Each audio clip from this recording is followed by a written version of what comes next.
Hi friends, welcome back to our channel. இன்னைக்கு இந்திராஸ் கிச்சனில் என்ன பார்க்க போகிறோம்னா பிஸ்கெட் புட்டிங். வாங்க வீடியோக்குள்ளே போகலாம்.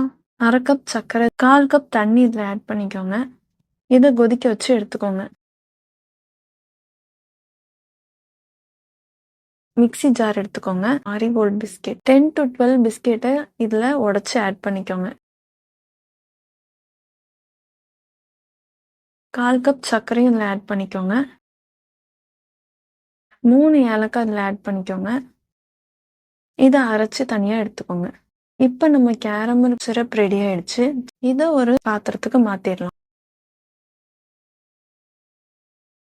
ஒரு மிக்சிங் பவுல் எடுத்துக்கோங்க. 2 முட்டையை உடச்சி இதில் ஆட் பண்ணிக்கோங்க. நல்லா மிக்ஸ் பண்ணிக்கோங்க.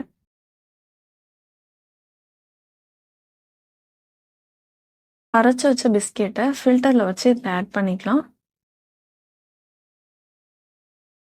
1 டேபிள் ஸ்பூன் நெய்யை ஆட் பண்ணிக்கோங்க.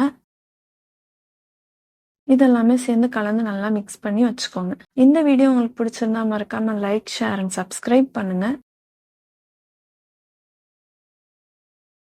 காய்ச்சின பாலை ஆற வச்சு 1 கப் பால் ஆட் பண்ணிக்கோங்க.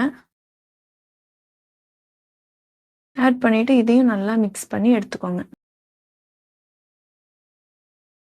இப்போ இதை கேரமல் ரெடி பண்ண பாத்திரத்துக்கு மாத்திடலாம். இட்லி குக்கர்ல கீழே தண்ணி ஆட் பண்ணிட்டு ஒரு ஸ்டாண்ட் போட்டுக்கோங்க. அந்த பிளேட்டை தொடுற அளவுக்கு தண்ணியை கீழே ஆட் பண்ணிக்கோங்க. அதுக்கு மேல இந்த பாத்திரத்தை வச்சுட்டு இதை க்ளோஸ் பண்ணிடுங்க. தண்ணி எவாப்ரேட் ஆகி உள்ள போக வேண்டாம். மீடியம் ஃப்ளேம்க்கு 30 மினிட்ஸ்க்கு இதை வேக வச்சு எடுத்துக்கோங்க. இதை இறக்கியாச்சு. கொஞ்ச நேரம் சூடு தனியட்டும்.